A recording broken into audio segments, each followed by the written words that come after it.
guys, welcome back to another episode of I Have No Idea What I'm Doing. Today we have Chang here with us, a amazing dating influencer coach. I found her on Instagram and I was obsessed since I've seen all of her stuff. She's so educated, she knows what she's doing, and I feel like in a time in my life right now, I need her as well with my dating life. So, welcome to the pod, girly. Thank you for having me. Of course. Thank you so much for doing this. This is so, I was telling you over the phone a couple days ago where I was like, I think this is going to be my favorite episode. I was like, you flatter me, so let's set expectations low. I like to underestimate and then over deliver. I think girls right now who are my age specifically, who I think are single in our 30s, this is stuff we live for because we want to know and understand how can we better ourselves when it comes to dating, you know? I think at the end of the day, you definitely should love yourself and accept yourself, of course. But we want to know. It's like this is going to be a great episode. So, starting with that, can you just tell us a little bit so far what got you started into doing this? Yeah, so I host my own podcast, which I definitely need you on, Relationships. And I like to say that I made all the mistakes, so you don't have to. I've been through all the unsustainable situationships, hookups, and so I've been there. I learned all those lessons. Yeah, so I made all the dating mistakes, so you don't have to. And I realized that when I was going through my love life, and everything that I do, I endeavor to be the hero that I didn't have growing up. And so, me having to learn those tough lessons all by myself, I realized that if there was some resource that could have guided me through the tumultuous, ups and downs of my love life, I realized that there wasn't that in the dating coach landscape. And it took after one particularly bad situationship that I realized just how much work I had to do. And so when I was accessing the resources that were available online, predominantly it was cis men dating coaches, and so there was just an untapped nuance of the trans experience that wasn't yet being spoken to. And so because there was no one to fill that, and Shakara. I love that. And you're here to save the day and help us. Help us, ladies. Yeah. I also feel like not only do you just help trans women, but you help women. I feel like that's so important, I think so I feel like Chicago is very different. I know you're in LA. And so that kind of leads me to a question. What's the right way of dating when it comes to being in a long distance relationship? Ooh, long distance relationships are tough. I mean, any relationship is tough, but especially long distance. I think first and foremost, I think you need to really get honest about what your goals are. I actually just helped a client close the gap with him and his trans partner. So now they're living together. But yeah, I think you need to have an end goal. Is the end goal for y'all to be together in the same place? Relationships, but long distance relationships especially, take a lot of trust. And I think people just need to be honest about what their needs are, because yes, you can have your daily FaceTime call, weekly phone calls, but is that enough for you? I think a lot of times we really romanticize this idea of love having to be something so hard. And I think that that's something that really draws people to long distance relationships, because it's like, oh yeah, like this, we're working towards something, but it's like, but you could also find something local. And so I think we need to be honest with ourselves. Like, is this long distance relationship, is this fulfilling our needs in the now? And yes, there are times where life calls you away and you have to spend time apart. But when you're spending life starting from apart, that's really difficult too. So I think we just need to be honest with ourselves and check in with ourselves.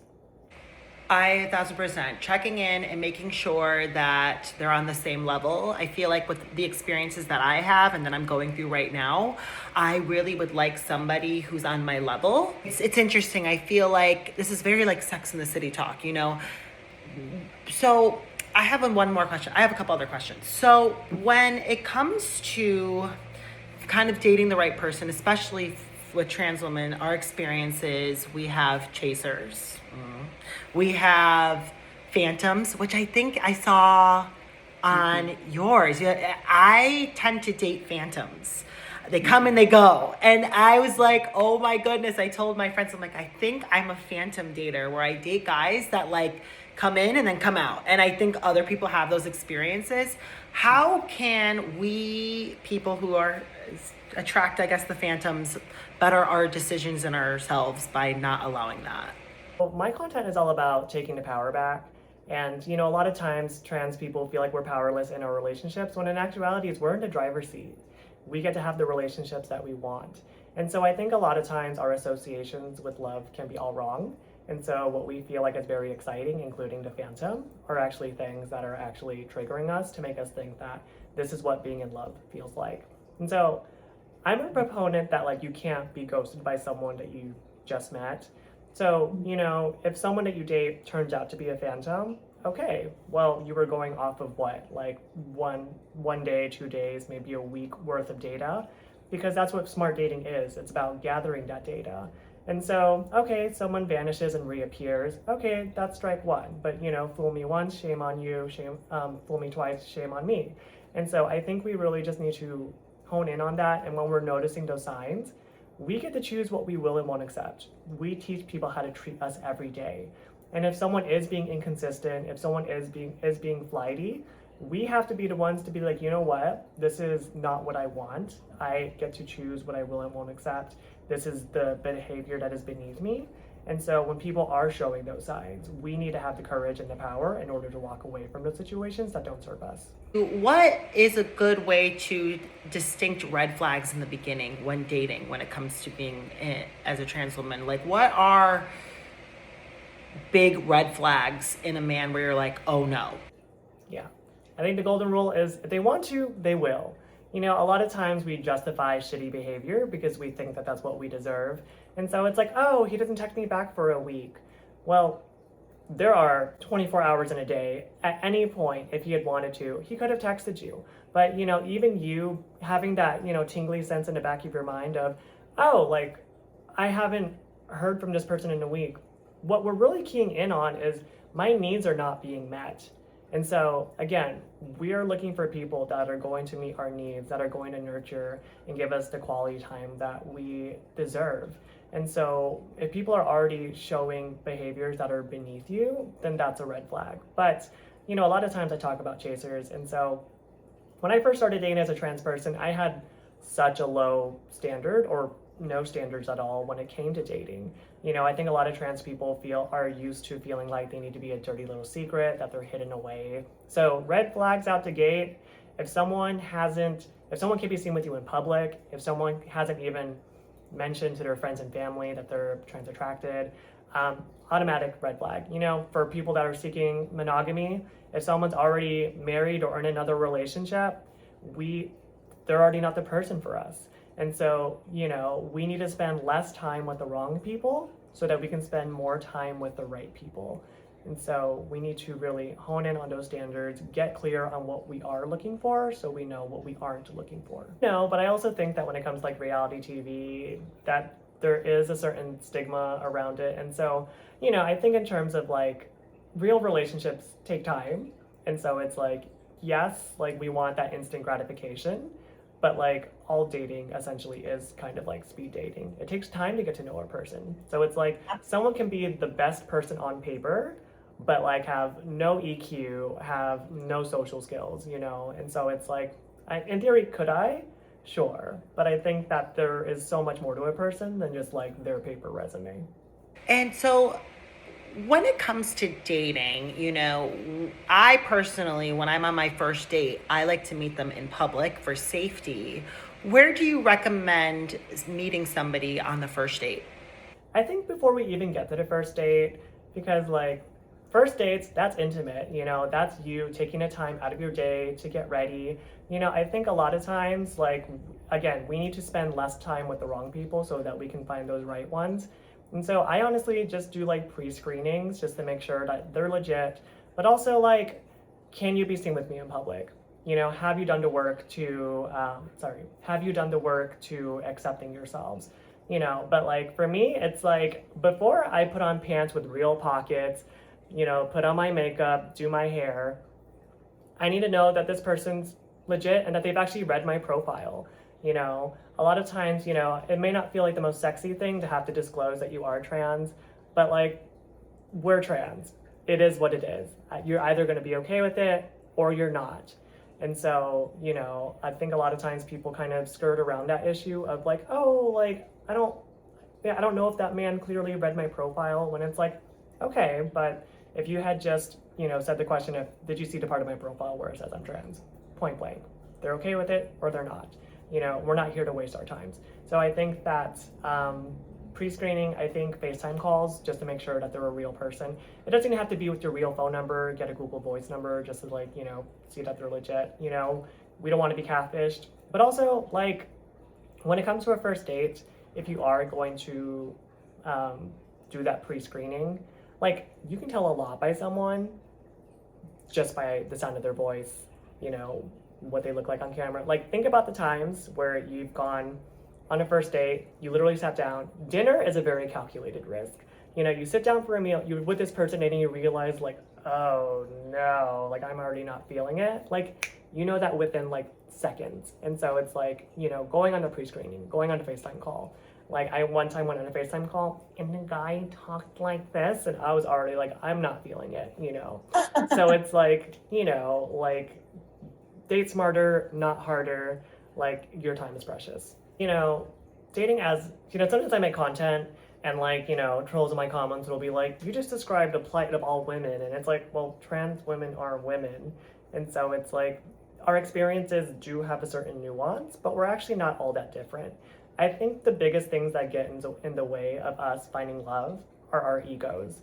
You know, we've had fed ourselves this narrative that we're never going to find love, that it's completely impossible. But like, think about how many trans people, we make up 1% of the entire society, you know? That's like millions and millions of people.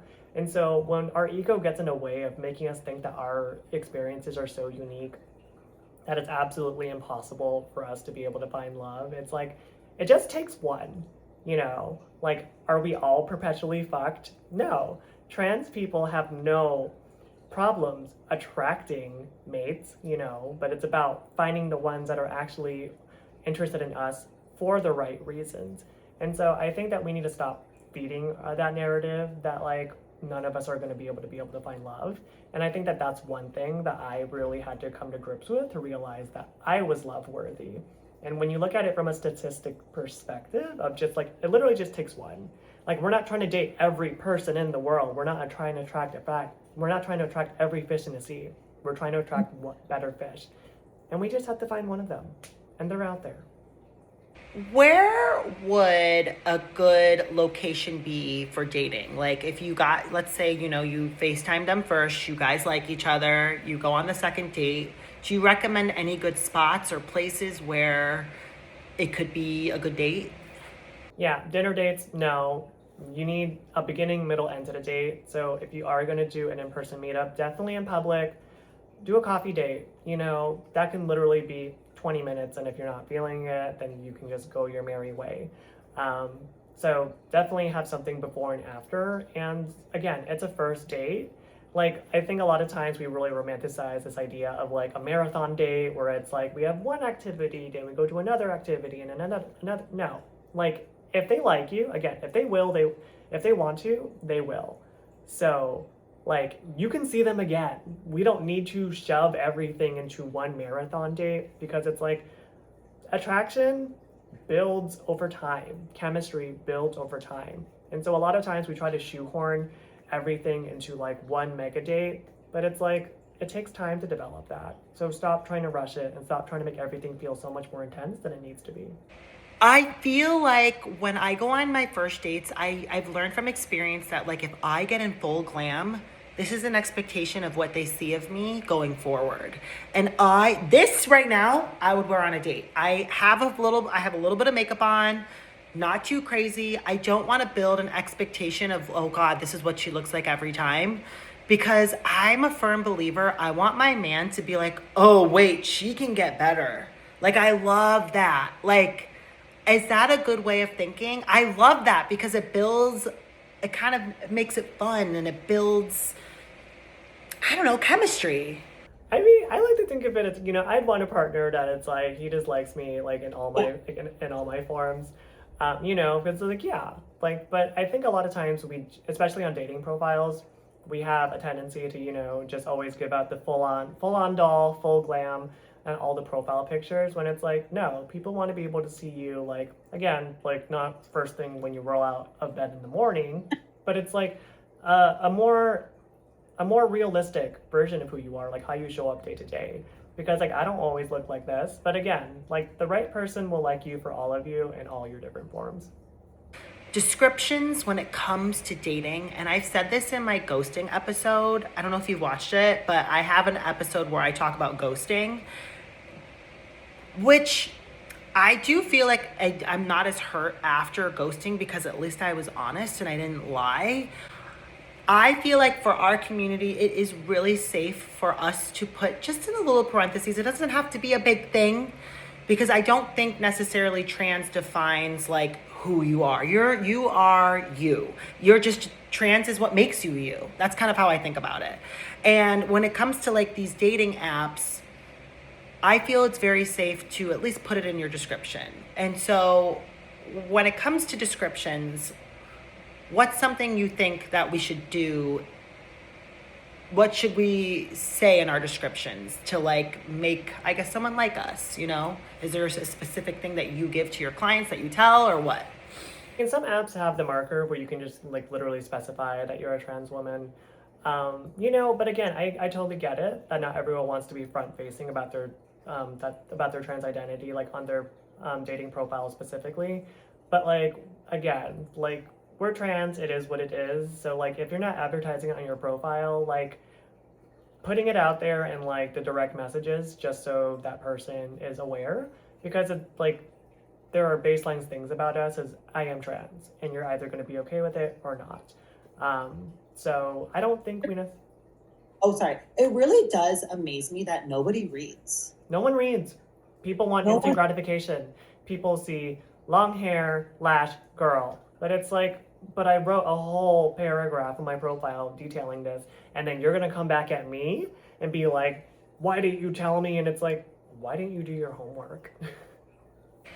I will say though, I feel like now, I mean, knock on wood, I guess kind of with the men I've gone on dates and a couple of my friends experienced this, like I think a lot of some of them read and they don't have like a terrible experience because they put themselves in safe situations. And that kind of goes into I feel like when you go on a date, it has to be I know the bouncer. That's me. I'm the girl that's like, I know the bouncer, I know the bartender. Because I think if men can flex, you should flex. I usually like if he wants me to choose the date spot, I'm going to a spot where I feel safe. I know the bartender and I know the bouncer because I'm at risk. I'm putting myself at risk. And this is for any girl, I don't care. Dating, men can get aggressive and be mean when they're drunk. So, And I think that touches upon a really important thing of, especially in early dating, like leaning into the wholesome. I think a lot of times like people go out to the clubs to pick up a man, but it's like places like bars are people at their worst. Alcohol, substances can bring out the worst in people. And so it's like, like especially when we're on the hunting grounds of, like I'm looking for a man. It may not necessarily be in a nightlife, leaning into more wholesome spaces or activities, especially when you're first getting to know someone. absolutely. We're going to have to like make this a part two because I have so many more questions and I'm going to have to get you on again because I love you. I think you're amazing. I have so many more questions, but we're going to end it here. It was so great having you on. Can you tell us your handles or anything new that's coming out? Yeah, you can follow me on all socials at Courageous. That's spelled Karageous.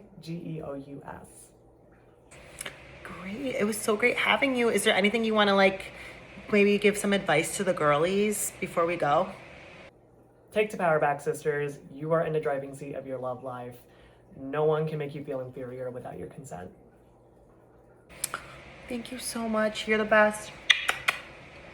And there you have it, guys. Another episode of I Have No Idea What I'm Doing. Ugh, This was probably like one of my favorite episodes. I'm definitely gonna get her back on for a part 2 because maybe she'll come on for season 3. Who knows? Toodles. Bye, guys.